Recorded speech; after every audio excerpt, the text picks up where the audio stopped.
نحمدہ و نصلی علی رسولہ الکریم۔ حضرت عبداللہ بن عمر رضی اللہ تعالیٰ عنہ کی روایت ہے، وہ فرماتے ہیں کہ ایک مرتبہ ہم نبی اکرم صلی اللہ علیہ وسلم کے ساتھ نماز ادا کر رہے تھے۔ اچانک جماعت میں سے ایک آدمی نے کہا، سبحان اللہ اکبر کبیرہ والحمد للہ کثیرہ وسبحان اللہ بکرۃ و اصیلا۔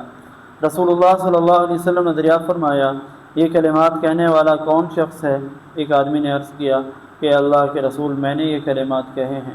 آپ صلی اللہ علیہ وسلم نے ارشاد فرمایا کہ تمہارے ان کلمات سے مجھے تعجب ہوا، کیونکہ ان کے لیے آسمان کے تمام دروازے کھول دیے گئے تھے۔ حضرت ابن عمر رضی اللہ تعالیٰ عنہ فرماتے ہیں، جب سے میں نے رسول اکرم صلی اللہ علیہ وسلم سے یہ بات سنی ہے، میں نے ان کلمات کا پڑھنا ترک نہیں کیا، ان کو چھوڑا نہیں، میں مسلسل ان کلمات کو پڑھتا ہوں۔ اللہ رب العزت ہم سب کو بھی ان کلمات کے استحضار کے ساتھ، دھیان کے ساتھ پڑھنا نصیب فرمائے۔ وآخر دعوانا الحمد للہ رب العالمین۔